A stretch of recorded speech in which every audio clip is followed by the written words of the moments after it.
Selamat datang di channel Zara Senja, tempat di mana malam ini kamu boleh berhenti sejenak. Kamu sudah cukup berjuang hari ini, cukup. Dan sekarang saatnya kamu pulang ke dirimu sendiri. Tarik napas perlahan. 1, 2, 3. Tahan sebentar. 1, 2. Lalu hembuskan pelan-pelan. 1, 2, 3, 4. Sekali lagi, tarik, tahan, lepaskan, rasakan bahumu turun. Rasakan punggungmu menyerah pada kasur. Kamu tidak perlu kemana-mana malam ini. Pejamkan matamu jika belum.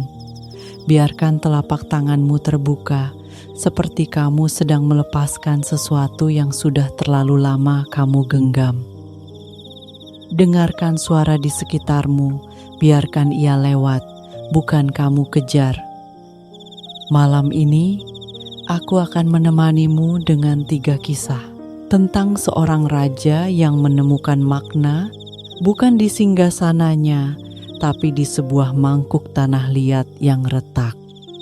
Tentang seorang pedagang yang kehilangan segalanya 2 kali, dan justru di kehilangan keduanya, ia menemukan kebebasan yang selama ini ia cari.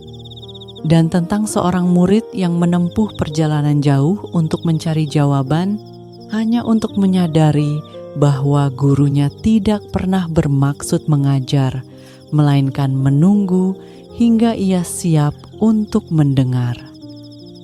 Ketiga kisah ini bukan tentang orang lain. Mereka adalah cermin, dan mungkin di antara mereka ada satu yang sedang memantulkan wajahmu. Maka mari biarkan malam membuka pintunya. Kita masuk bersama perlahan ke dalam cahaya yang redup dan hangat, di mana setiap kisah mengalir seperti sungai yang tidak terburu-buru menuju laut.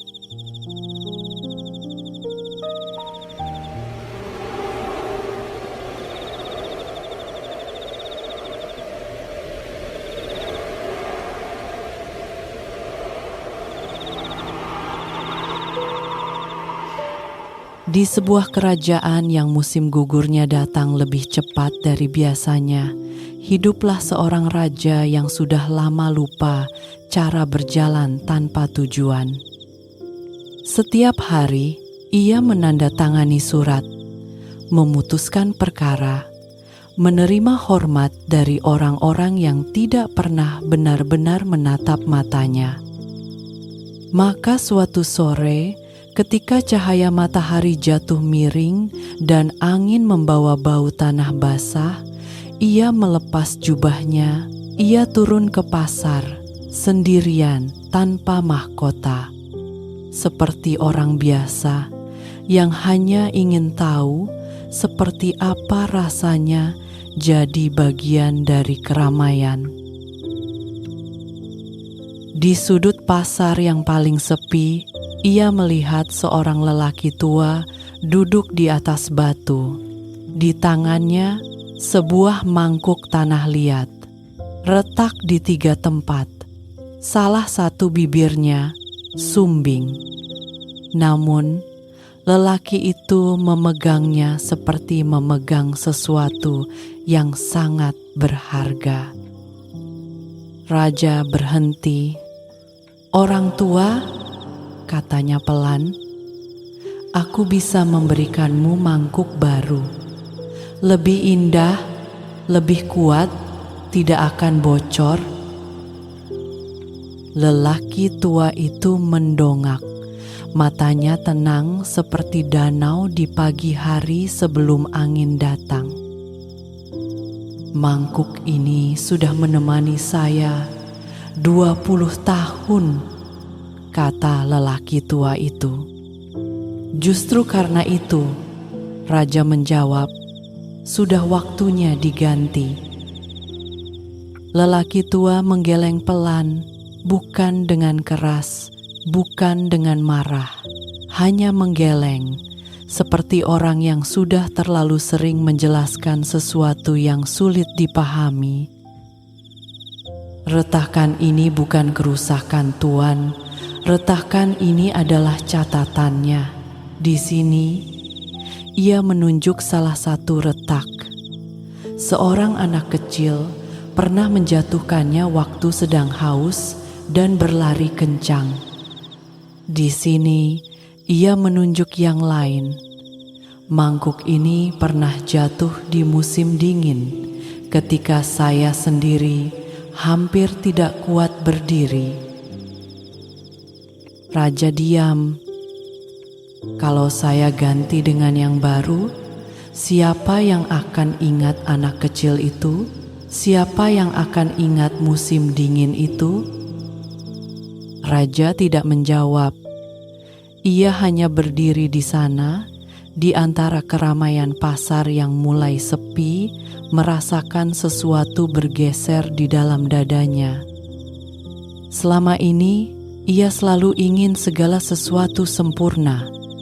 Jubah tanpa noda, lantai istana tanpa retak, keputusan tanpa keraguan.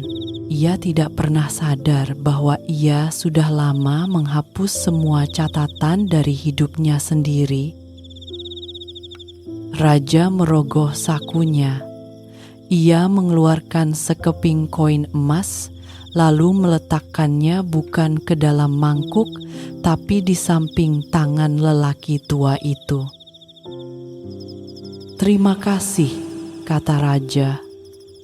Lelaki tua itu mengangguk, senyumnya tipis tapi hangat, seperti bara yang tidak perlu menyala besar untuk menghangatkan ruangan. Raja berjalan pulang melewati jalan yang sama, tapi ia merasa berbeda. Angin sore menyentuh wajahnya, daun-daun gugur jatuh tanpa terburu-buru. Dan untuk pertama kalinya dalam waktu yang sangat lama, ia membiarkan semuanya jatuh tanpa ingin memungutnya kembali. Retakan bukan tanda kelemahan. Retakan adalah tempat di mana cahaya masuk. Dan malam ini, izinkan dirimu untuk tidak harus utuh. Kamu sudah cukup, persis seperti ini. Tarik napas sekali lagi, perlahan. Dan ketika kamu siap, mari kita balik halaman berikutnya. Ada seorang pedagang yang menunggumu, kisahnya tentang kehilangan dan tentang menemukan sesuatu yang jauh lebih besar dari yang pernah ia miliki.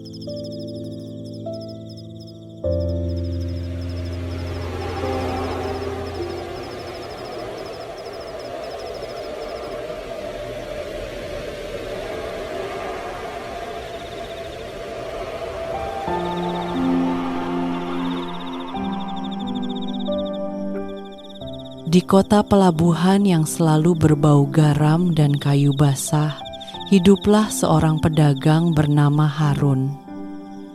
Ia bukan orang yang lahir kaya. Ia lahir dengan tangan kosong dan tekad yang keras seperti batu karang. Selama bertahun-tahun ia berlayar, berdagang, jatuh, dan bangkit. Hingga suatu musim, armada kapalnya memenuhi pelabuhan. Gudang-gudangnya penuh.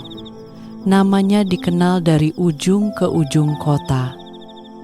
Orang-orang menyebutnya beruntung, tapi Harun tahu, ia tidak beruntung, ia hanya tidak berhenti. Lalu datanglah musim badai yang tidak ada yang bisa menduganya. Dalam 3 malam, laut menelan 2 kapalnya. Gudang utamanya kebanjiran. Rekan dagangnya pergi satu persatu, seperti burung yang meninggalkan pohon sebelum hujan turun. Harun terbangun suatu pagi dan mendapati dirinya berdiri di depan pelabuhan yang kosong dengan angin yang terasa seperti ejekan. Ia duduk di dermaga itu lama sekali, memandang laut yang sudah mengambil segalanya tanpa minta izin. Lalu ia berdiri, membersihkan tangannya, dan mulai lagi dari nol. Kali ini lebih lambat, lebih hati-hati, tapi justru karena itu lebih kuat. Ia tidak lagi membangun dengan tergesa. Ia memilih dengan cermat. Ia mendengarkan angin sebelum berlayar. Ia belajar membaca awan sebelum memuat barang. Dalam 10 tahun, ia kembali, lebih besar dari sebelumnya, lebih bijak dari yang dulu. Orang-orang kagum. Mereka bilang, Harun sudah membuktikan bahwa ia tidak bisa dikalahkan. Harun hanya tersenyum tipis setiap kali mendengarnya. Di usia yang sudah mulai menua, api datang pada suatu malam yang anginnya terlalu kencang. Tidak ada yang bisa diselamatkan. Gudang-gudangnya, kapal-kapalnya, catatan-catatannya, semuanya menjadi abu sebelum fajar. Harun berdiri di halaman, memandang langit yang merah dan berasap dengan tangan yang menggantung di sisi tubuhnya. Kali ini ia tidak duduk lama di antara puing-puing. Ia berbalik, masuk ke dalam rumah kecil yang masih tersisa dan tidur. Kabar itu menyebar cepat. Orang-orang datang menjenguk. Beberapa membawa uang, beberapa membawa rencana. Seorang pemuda yang dulu pernah bekerja padanya datang dengan semangat menyala di matanya. "Pak Harun," katanya, "kita bisa mulai lagi. Saya akan bantu. Kita sudah pernah melakukannya sekali, kita pasti bisa melakukannya lagi." Harun memandang pemuda itu lama, lalu tersenyum dengan senyum yang tidak bisa ditiru oleh orang yang belum pernah kehilangan 2 kali. "Waktu pertama aku kehilangan," kata Harun pelan. "Aku belajar cara bertahan. Aku belajar bahwa aku lebih kuat dari yang kukira. Dan itu pelajaran yang mahal, tapi perlu." Ia berhenti sebentar, angin luar masih terasa panas. "Tapi waktu kedua ini," lanjutnya, "aku belajar sesuatu yang berbeda. Aku belajar bahwa semua yang aku bangun bukan milikku. Tidak pernah, aku hanya dititipi. Dan ketika titipan itu diambil kembali, aku tidak punya alasan untuk marah." Pemuda itu terdiam. "Lalu Bapak tidak sedih?" Harun menjawab tanpa ragu, "Sangat sedih, tapi aku damai." Sore itu, Harun berjalan ke tepi sungai di belakang rumahnya. Ia duduk di atas batu yang sudah lama ia kenal, memandang air yang mengalir tanpa terburu-buru, tanpa menoleh, tanpa menyesali batu-batu yang ia lewati. Cahaya sore memecah di permukaan sungai menjadi serpihan-serpihan emas yang datang dan pergi. Harun tidak menangkap satu pun, ia hanya menontonnya lewat. Dan di situ, di tepi sungai yang tidak punya nama, di usia yang sudah tidak perlu lagi membuktikan apapun, ia merasa ringan, lebih ringan dari kapanpun dalam hidupnya. Ada hal-hal yang hanya bisa dipahami setelah kita kehilangan dua kali. Karena pertama kali kita belajar bangkit, kedua kali kita belajar melepaskan. Dan mungkin itulah pelajaran yang paling sulit. Bukan bagaimana cara membangun kembali, tapi bagaimana cara berdamai dengan yang sudah pergi. Biarkan napasmu mengalir seperti sungai Harun, tidak perlu ditahan, tidak perlu dikejar, cukup biarkan lewat. Dan ketika kamu sudah siap, ada satu kisah lagi yang menunggumu tentang seorang murid yang menempuh perjalanan jauh mencari jawaban dan seorang guru yang justru menolak untuk bicara.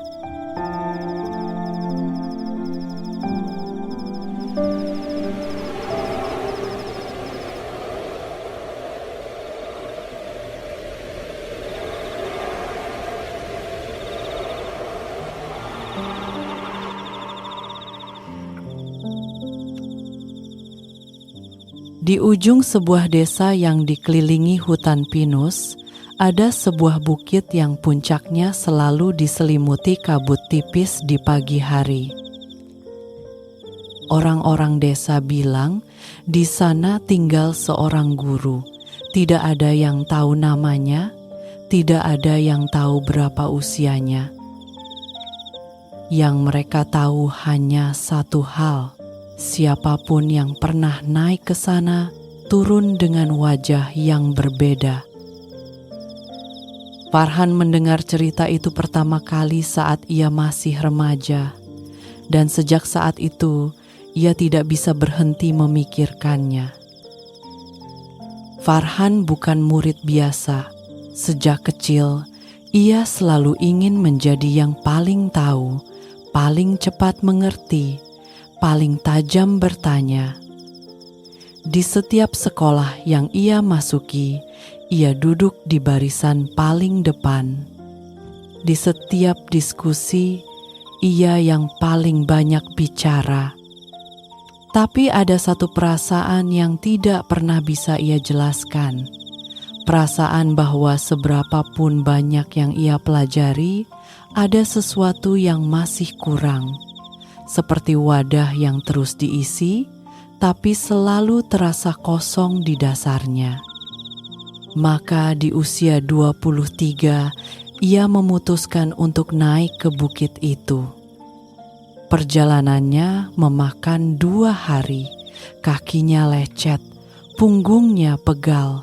Tapi ketika ia akhirnya sampai, yang ia temukan adalah seorang lelaki tua yang sedang menyapu halaman tanah dengan sapu lidi.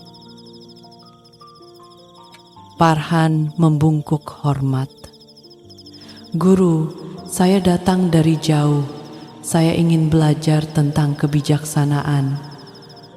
Lelaki tua itu tidak berhenti menyapu. "Ambil sapu itu," katanya, menunjuk sapu lidi lain yang bersandar di pohon. "Bantu saya." Farhan terdiam sebentar, lalu mengambil sapu itu dan menyapu. Hari pertama berlalu dengan menyapu halaman. Hari kedua, guru menyuruhnya menimba air dan mengisi tempayan besar di belakang gubuk. Farhan melakukannya, meski tangannya melepuh. Setiap kali ia mencoba bertanya, guru itu mengalihkan dengan pekerjaan baru. "Guru, apa rahasia ketenangan batin?" "Nasinya hampir matang, aduk dulu." "Guru, bagaimana cara hidup tanpa penyesalan?" "Kayunya basah, carikan yang kering dulu." Farhan mulai frustrasi. Ia telah menempuh perjalanan 2 hari. Kakinya masih terasa perih. dan yang ia dapatkan hanyalah pekerjaan rumah tangga yang bisa ia lakukan di desanya sendiri. Seminggu berlalu, 2 minggu, 3. Setiap pagi sama, sapu, air, kayu, masak, diam, dan diam, dan diam. Di pagi hari ke-28, Farhan mengepak barang-barangnya. Ia sudah memutuskan, ini buang waktu. Guru ini tidak mengajar apapun. Mungkin cerita orang-orang desa itu hanya dongeng yang terlalu lama beredar. Ia keluar dari gubuk dengan ransel di punggung dan rasa pahit di dada. Guru tua itu duduk di teras, memegang secangkir teh yang mengepul tipis di udara dingin pagi. Ia memandang Farhan tanpa terkejut, seolah sudah tahu ini akan terjadi. "Kamu pergi?" tanyanya. "Ya," jawab Farhan, singkat, datar. Guru itu mengangguk pelan. Lalu, untuk pertama kalinya dalam hampir sebulan, ia berbicara panjang. "Farhan, kamu datang ke sini membawa wadah yang penuh." Farhan berhenti, membalik badan. "Penuh dengan apa yang kamu pikir kamu butuhkan. Penuh dengan pertanyaan yang kamu pikir sudah kamu tahu jawabannya. Penuh dengan gambaran tentang seperti apa kebijaksanaan seharusnya terlihat." Angin pagi bergerak di antara pohon-pohon pinus. Daun-daun kering berguguran tanpa suara. "Bagaimana saya bisa mengisi wadah yang sudah penuh?" Farhan berdiri di sana, ransel masih di punggungnya, tapi kakinya tidak bergerak. Ia memikirkan semua pekerjaan yang ia lakukan selama hampir sebulan itu. Menyapu, menimba air, membelah kayu, memasak nasi, dan tiba-tiba ia mengerti. Selama ini ia tidak sedang disuruh bekerja, ia sedang dikosongkan. Satu hari, satu pekerjaan sederhana, satu keheningan pada satu waktu. Guru itu tidak menolak mengajar. Guru itu mengajar dengan cara yang tidak bisa ditangkap oleh orang yang terlalu sibuk ingin menangkap. Air mata tidak jatuh, tapi ada sesuatu yang luruh di dalam dadanya. Sesuatu yang selama ini ia tidak tahu sedang ia genggam. Farhan menurunkan ranselnya, meletakkannya di teras. Ia duduk di samping guru itu, tidak bertanya apapun, hanya memandang kabut tipis yang perlahan naik dari lembah, menyentuh puncak-puncak pohon, lalu menghilang ke langit yang mulai terang. Guru itu menyeruput tehnya. Farhan membiarkan udara dingin mengisi paru-parunya. Mereka tidak berbicara, tapi untuk pertama kalinya sejak ia tiba di bukit itu, Farhan merasa tenang. Bukan tenang karena sudah mendapat jawaban. Tenang karena ia sudah berhenti terburu-buru mencarinya. Ia turun dari bukit itu 3 hari kemudian, tanpa catatan, tanpa kutipan, tanpa jawaban yang bisa ia tulis di atas kertas. Tapi orang-orang yang menyambutnya di desa, tanpa tahu mengapa, merasa ada yang berbeda dari cara ia berjalan. Lebih lambat, lebih ringan, seperti orang yang sudah belajar cara meletakkan sesuatu. Terkadang yang kita cari bukan jawaban, tapi ruang untuk berhenti bertanya. Dan malam ini, kamu sudah melakukan itu. Kamu sudah duduk diam, kamu sudah mendengarkan. Kamu sudah membiarkan kisah-kisah ini mengalir tanpa kamu kejar. Itu sendiri sudah merupakan sebuah keberanian. Sekarang, biarkan tubuhmu menjadi lebih berat. Biarkan pikiranmu menjadi lebih pelan. Kita hampir sampai di penghujung malam ini. Masih ada satu hal lagi untukmu. Kata-kata terakhir yang akan menemanimu sampai ke tepi tidur.